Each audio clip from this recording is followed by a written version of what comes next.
PSG thoroughly deserving of this one. I mean, if we can forget the first half. Yes. Because it was not great. And then, you know, Man United did, in all fairness, they had a couple of injuries, you know, going into half-time. You know, Lingard comes off and Martial comes off. So that's been a big part of their game recently. Sanchez comes on, and let's be honest, he's been hopeless. Yeah. And Mata comes on, he's a good player, but he hasn't got the pace of the others. That's the kind of, if you're making an argument for Man United, that's what you would say. But the other side of the coin is, from PSG, it was a football lesson in the second half. With no Cavani, with no Munayer, with no Neymar, they still managed to, with Marquinhos in the middle of the park, with Verratti coming back from injury, with Draxler in there, who's not everyone's favourite, they still managed to absolutely dominate the middle of the park and hence dominate the game. I think the two subs that Man United had to make were key. The second half, Manchester United were far too deep. Martin Sanchez cannot defend with the pace that Lingard, particularly Lingard on that side and Martial on the other side. So when they don't have the ball, nobody's closing the ball quickly. And then, of course, when they do, it's a lot easier to defend when you're running against a Mata, for example. So too deep, they lose the goal, and all of a sudden they have to step out. Then you're asking for trouble against particularly Mbappe. So the two subs for me were huge. But second half, as Craig said, you talk about the substitutions, but even in the first half, with Lingard, with Martial on the pitch, United offered nothing. I'm just saying it did take some emphasis away from United, and as the game would stretch and maybe players got a little tired. But they didn't look under pressure. I'm not taking that away. No, listen. PSG were. We spoke yesterday. We said, look, can they go there? Can they keep it tight? And by the way, I know Kimpembe tread a fine line. Silva was excellent, particularly from cross balls coming in. Yeah. We know they've got flair. Can they defend and keep a clean sheet at Old Trafford and just take it back to Paris? Well, they did more than that. They were absolutely excellent, bearing in mind the personnel problems that they had. In the first half, I thought that PSG, even the game was not as entertaining as we would have liked it to have been. What PSG did is that they slowed down Manchester United. They did not allow Manchester United to speed up the game. And so, therefore, we only just saw a couple of runs from Paul Pogba where he actually showed his athleticism. That's where he's at his best, where Martial is at his best, where Lingard's at his best, and Marcus Rashford as well, when the games get stretched. PSG organized the game in the first half, slowed it down, and then in the second half, once the substitutions happened and they realized, look, there isn't a threat in behind anymore. We can take care of Marcus Rashford with our two central defenders, and then the other guys out wide simply are not going to get behind us. We're going to go and press you up higher. When they did that, Manchester United had no answers. PSG was able to regain possession very quickly, keep possession of the ball for long stretches of time. And in the midfield, the work of Marquinhos and Verratti was excellent. They dominated Paul Pogba. Paul Pogba, who was supposed to be the guy that would be able to dominate Marquinhos, was not the case. I expected Paul Pogba to really be the main player in this game, so much so that I picked him for my fantasy team. That was a mistake. And throughout, what you found was Marquinhos, when there was a time to make a tackle, he made the tackle. Verratti, when there was a time to control the pace of the game, he was able to do so. And from there on out, then we saw the quality of these guys going forward. The speed of Kylian Mbappe is next level, because when he gets going down the middle, it forces everybody to react to him. It opens spaces out wide. Di Maria with services in.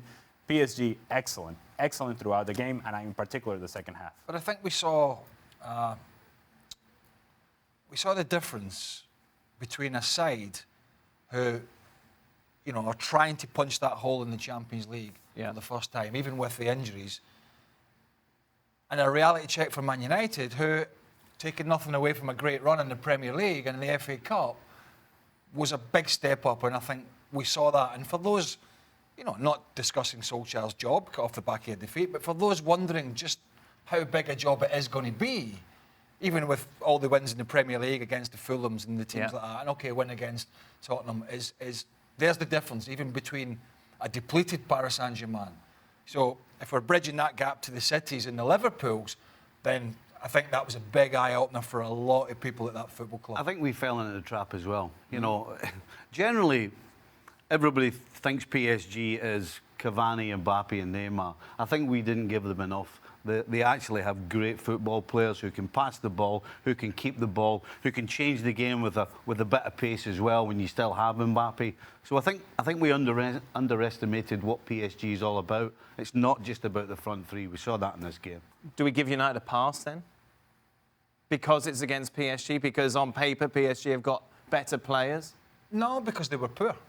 I mean, somebody had to go and check Buffon's pulse. You know what I mean? It was like... Yeah, he didn't make a save, did he? You know, he made that save in the first... You know, the cross in the first half from Pogba.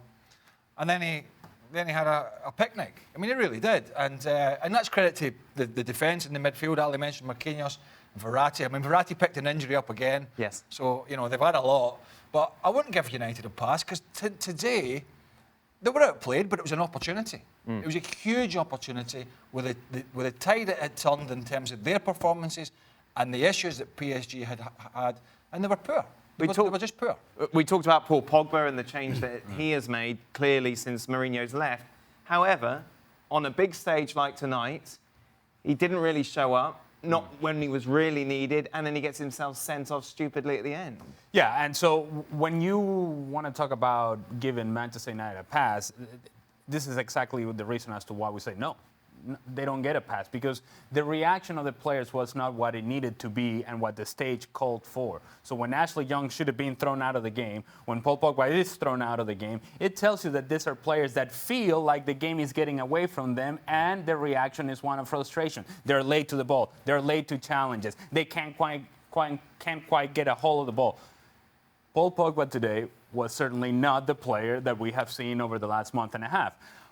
The moments that he showed his athleticism and his ability to get forward, you're thinking, if he could only do this 5-6 times a game, then impacts the way that he can change the game for Manchester United. But was never able to do that consistently, and I think that's a credit to PSG because PSG controlled those spaces and did not allow Manchester United to get in any sort of rhythm or for the game to get stretched. He can't do it on his own. No. Listen, we did a combined team yesterday. There wasn't one in the back four for Manchester United in it, and we had Martial and Rashford in it, who got taken off at just before half-time and then half-time. So the best team won because they are a better team. But so he should not be getting himself thrown out. He should not be getting himself thrown out of the game. It's a rash challenge, yes. I'm not going to argue that. But I don't think we should turn around and point the finger at Paul Pogba.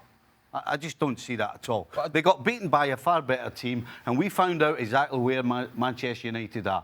They played a proper team in Spurs and got annihilated and somehow didn't get annihilated, and then they've played another proper team in PSG, and they've got outplayed, only because they're not as good as PSG and not as good as that incredible run they've just had suggests. I mean, you could criticise him for the challenge, particularly when he's on a yellow card, because it's rash and it's stupid. But, you know, Paul Pogba needs what we'd call water carriers around him, and those two are Matic and Herrera. Right. And when they're flagging and they're not able to do that, and they're not winning their tackles, they're not getting close, and they're getting dominated, then, you know, he's not going to get the service from the rest of the midfield. So, he didn't have a great game, but most of the Man United players were completely under par and outplayed. Meanwhile, his French teammate Mbappe, once again, I imagine will grab the headline. Just brilliant to watch, yeah?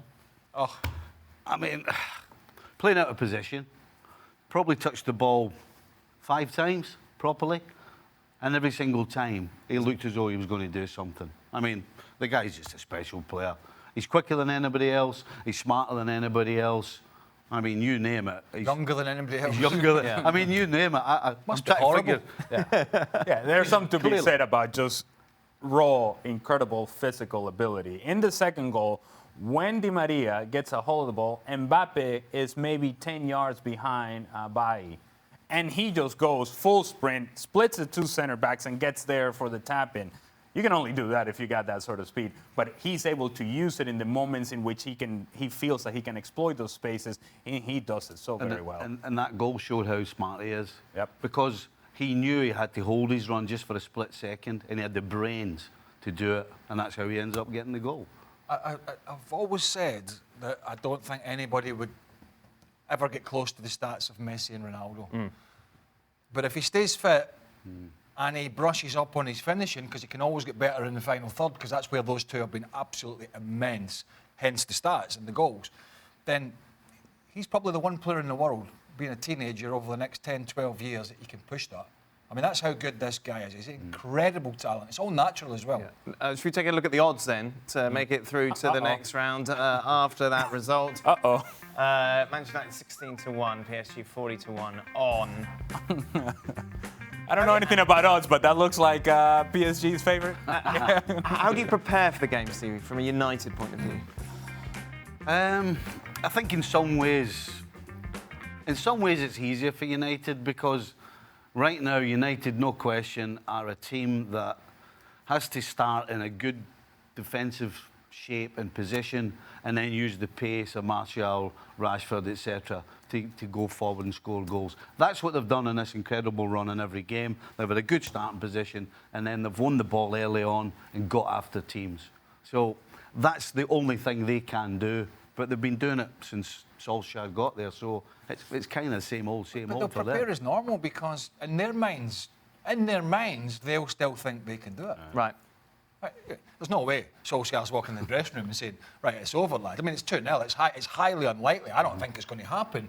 But I know if I was in the Man United dressing room and I'm thinking the scenarios how it can happen. Well, if we can keep it tight and we can maybe nick a goal or, they get some more injuries or whatever, they will believe that they can go to Paris and get it done. I don't think there'll be many believe that, but in the dressing room, they'll think so.